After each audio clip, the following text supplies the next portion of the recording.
Mirpur Azad Kashmir deputy bureau chief Zohaib Mumtaz की report के मुताबिक एसएसपी मीरपुर खुर्रम इकबाल का थाना सिटी मीरपुर का दौरा। तर्जुमान पुलिस के मुताबिक आज मुर्खा 2 अगस्त 2025 को खुर्रम इकबाल एसएसपी ज़िला मीरपुर ने हमरा अंसर अली डीएसपी सिटी मीरपुर, हाजी सिकंदर आजम डीएसपी सदर मुकाम मीरपुर और स्टाफ के थाना सिटी मीरपुर का दौरा किया। अमर फारूक एसएचओ थाना पुलिस सिटी मीरपुर ने हमरा स्टाफ उनका इस्तकबाल किया और एसएसपी मीरपुर ने अफसरान और मुलाजमान थाना पुलिस सिटी से मुलाकात की और उन्हें अपने फ़राइज़ मनसबी खुदा पेशानी और मेहनत से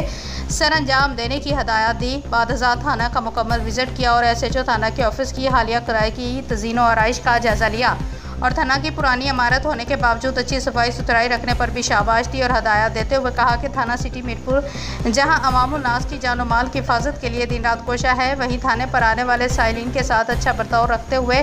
कानूनी हदूद में रहकर उनकी भरपूर दादरसी को यकीनी बनाया जाएगा।